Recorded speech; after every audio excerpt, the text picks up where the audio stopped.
For decades, we have been told that Europe is the ideal social model. Strong welfare, universal healthcare, a sustainable pension system.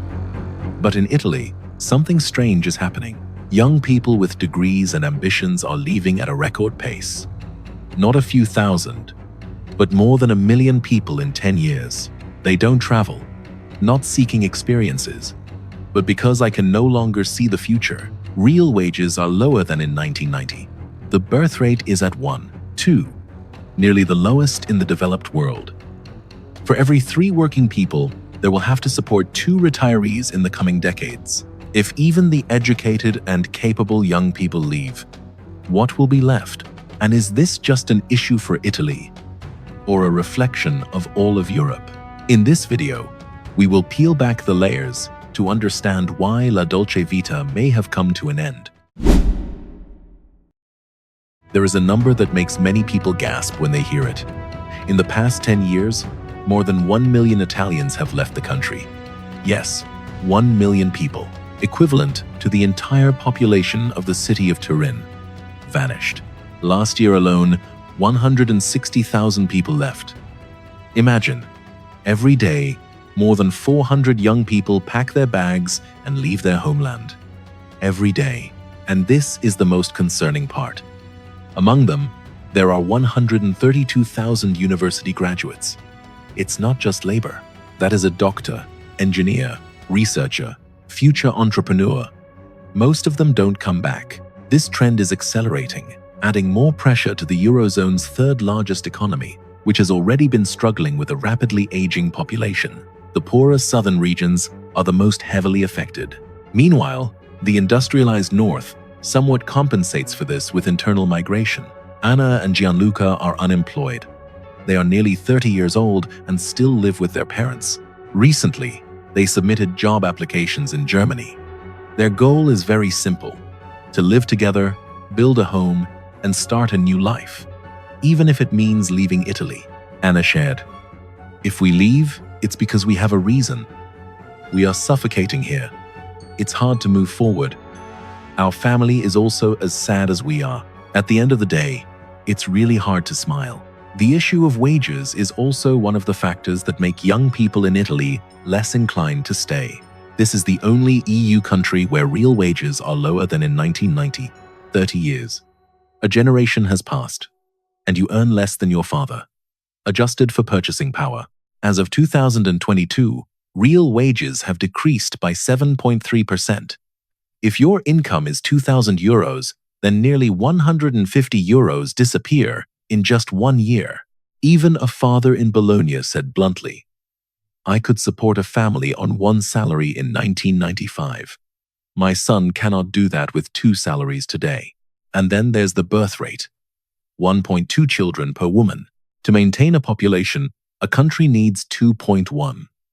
In other words, each new generation of Italians is only half the size of the previous generation. That's not a decline. That is shrinking. The population is expected to decrease from 60 million to below 50 million by 2070. Imagine that the entire Veneto region disappears from the map. So what is this? Temporary recession? Or a prolonged decline lasting 30 years? A G7 economy, a founding member of the EU, yet young people have to leave to find stability. Some say it's globalization. Some people blame the younger generation. And some people blame the weather. But perhaps the Mediterranean sunshine isn't enough to pay the rent. And then the real question is this: if the most capable people all leave, who will stay to change that? In the next part, we will delve deeper into the roots. What has caused a country that was once the industrial engine of Europe to fall into a state of stagnation for 3 decades? If you are interested in straightforward, unvarnished analysis, consider following the channel. We have much more to discuss. There is a bitter truth that needs to be stated clearly. Italy's problem is not new, but it has been frozen for 3 decades. Since 1990, the real wages of Italians have hardly increased. While Germany and France are moving up, Italy is standing still. If the economy were a car, Germany would be driving on the Autobahn, while Italy would still have the key in the ignition, but the car wouldn't start. A small business owner in Milan told me, "We work more, pay more taxes, but at the end of the month, we still have less." Labor taxes in Italy are among the highest in Europe. The company pays a salary of €2,000, but the employee actually receives only about €1,300, €1,400. The rest, taxes and social contributions. The welfare system is very generous, at least on paper. Ironically, Italy does not have a nationwide statutory minimum wage. Salaries are negotiated by industry. It sounds civilized, but for young workers, temporary and part-time contracts, it's a legal maze. And then there's productivity. While Germany is reforming its industry and heavily investing in automation, Italy, once a manufacturing powerhouse, is slow to innovate. Productivity growth has been almost zero for over 20 years. Imagine a Ferrari factory still using engines from 1995. It sounds romantic, but it can't compete. Then came the euro. In the past, when the economy was struggling, Italy could devalue the lira to make exports cheaper. Now it can't. The common currency brings stability, but it also takes away a flexible tool. Some call it integration. Some people call it being handcuffed. I don't conclude. I'm just asking, if you are a 30-year-old engineer, would you choose to stay in a 0% growth economy or move to Germany where the salary is 40% higher? And here is the most thought-provoking point. Italy is still the third largest economy in the Eurozone, not a small country. So why does an entire generation feel like they have no place? Is the problem in the policies? In the structure? Or is it in the outdated development model? In the next section, we will talk about a system that prioritizes the past over the future and why young people feel like they are paying the bill for a party they were never invited to. We need to clarify one thing first. This is not a war between generations. It's not that the old are bad and the young are good. The problem lies in the structure. In Italy today, 80% of young people believe that there are too many older individuals holding positions of power, from politics and business to the public sector. And according to data from the Social Security Agency, those under 35 earn just over half compared to their older colleagues, more than half. Imagine you are 30 years old, doing the same job with the same qualifications, but your income is only 55% of the person sitting next to you, just because they are older. That's not personal injustice. That's a seniority system. A young engineer in Turin shared that, "Here, you are not paid according to your abilities. You are paid based on your survival time in the system." It sounds funny, but it's not funny. Italy's pension system accounts for about 15 to 16% of GDP, among the highest in Europe.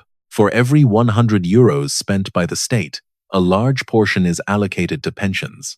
Meanwhile, the youth unemployment rate once reached 30%, and at times even higher. In the South, this figure is nearly 50%.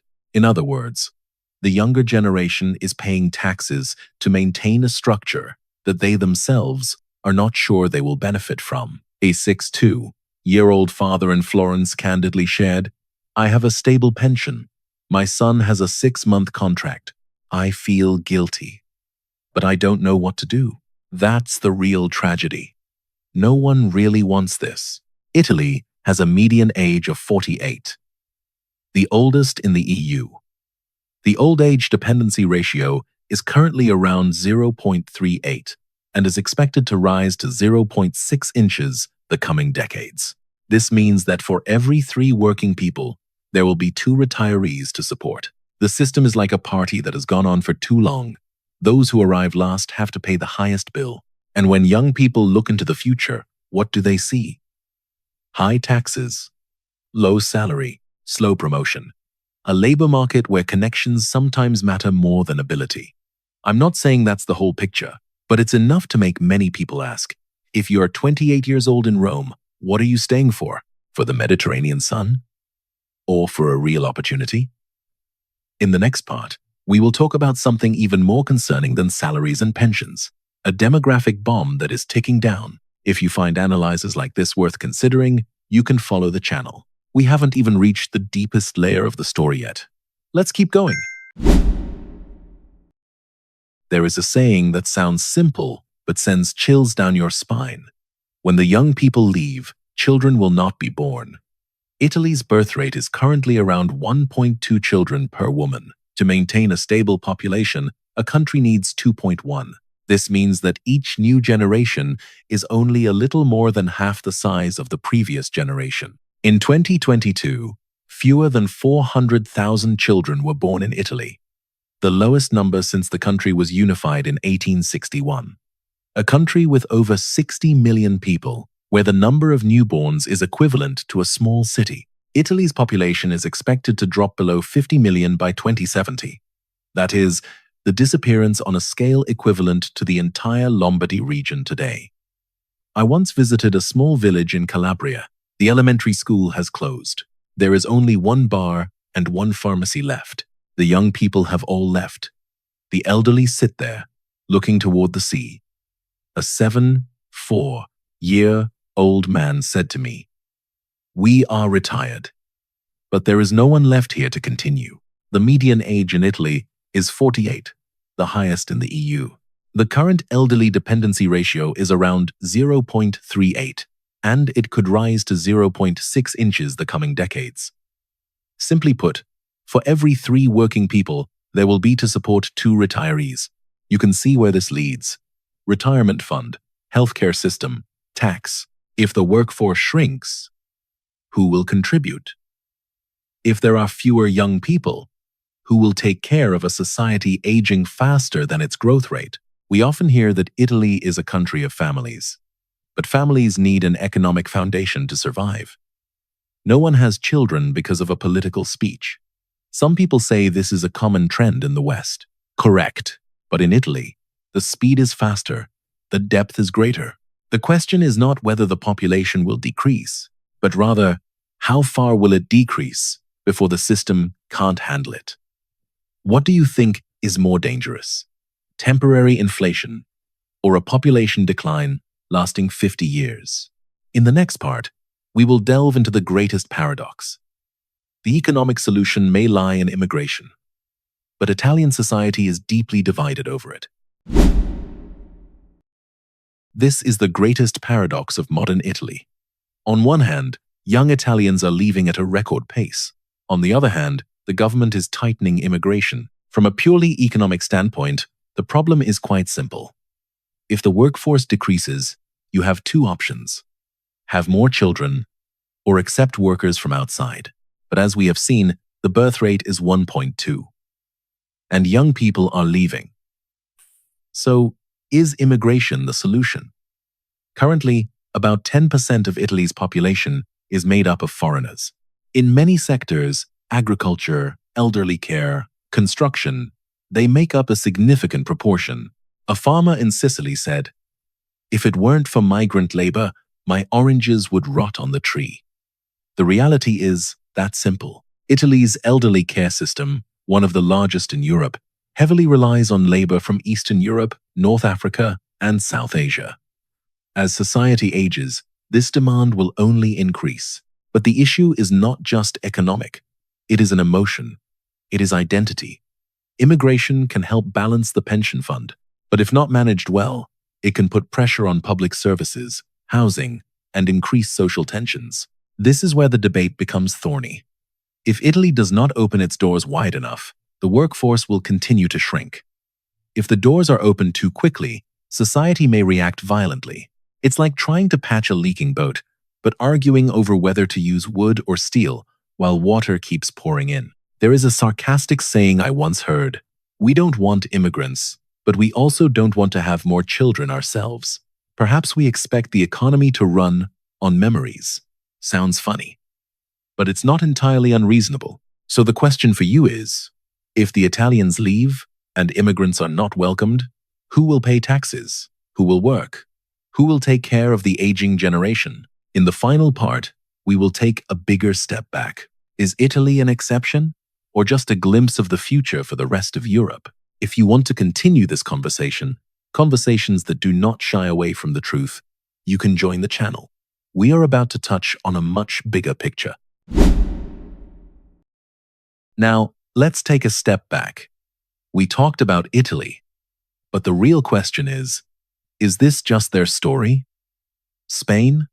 The birth rate is approximately 1.2, 1.3. Greece? The population has been declining steadily following the debt crisis. Portugal? Young people left en masse in the 2010s. An economist in Madrid once said, "We don't export goods, we export young people." That sounds bitter. But that's not unreasonable. Even Germany, Europe's economic engine, is aging rapidly. Germany's median age has exceeded 45. The workforce began to shrink. Berlin must actively attract skilled workers from outside to maintain its growth momentum. The only difference is that Germany ages while it's still rich. Italy is aging as growth has remained almost stagnant. Imagine Europe as a train. Germany is at the locomotive. Southern Europe in the rear carriages. If the rear carriage starts shaking due to declining population and economic stagnation, how long can the locomotive be pulled? And then look across the Atlantic. The US has better population growth, largely thanks to immigration. But the rate of domestic births is also declining. Public debt is increasing. The pension system is under pressure. Is Italy merely a precursor to a broader trend? A rapidly aging nation. Young people are losing faith. The middle class is bearing a higher tax burden. Politics is becoming increasingly polarized.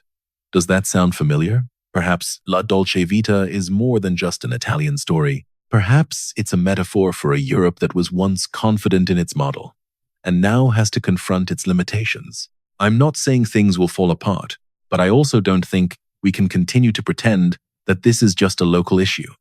So what do you think? Is this an exception or an early warning? Are other Western economies on the same path, just a few years behind? In the final section, we'll return to the original question. Is La Dolce Vita truly over, or is it simply changing shape? La Dolce Vita was once a promise. A country of sunshine, family, music, and pride. But today, many young Italians are not leaving because they hate their homeland. They left because they couldn't build a future there. A country can withstand a recession for several years.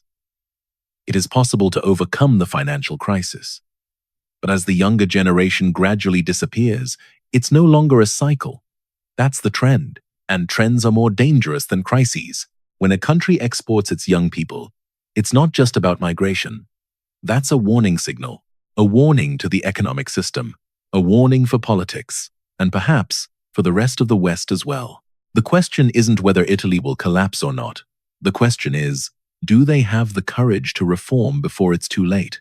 And the bigger question for us is, if you live in Germany, France, England, or the United States, do you see similar signs? Salaries are stagnant, an aging population. Young people have lost faith. Is this a story unique to Italy? Or is it a draft of the future of the West? I'd like to hear your perspective. In your opinion, what is the deepest cause economic structure, the euro, welfare policies, or cultural change? Please share your perspective below. This conversation is only meaningful when there are many different viewpoints. If you find such frank, non-avoiding analyses valuable, you might consider following the channel. Here, we are not looking for a pleasant answer. We're looking for the right question. And a small note. This video is not intended to attack any particular generation, country, or group of people. This analysis is based on publicly available data and real-life stories, with the aim of fostering healthy discussion. La Dolce Vita may not be over yet, but it is definitely changing. The question is, are we sane enough to realize that before it's too late?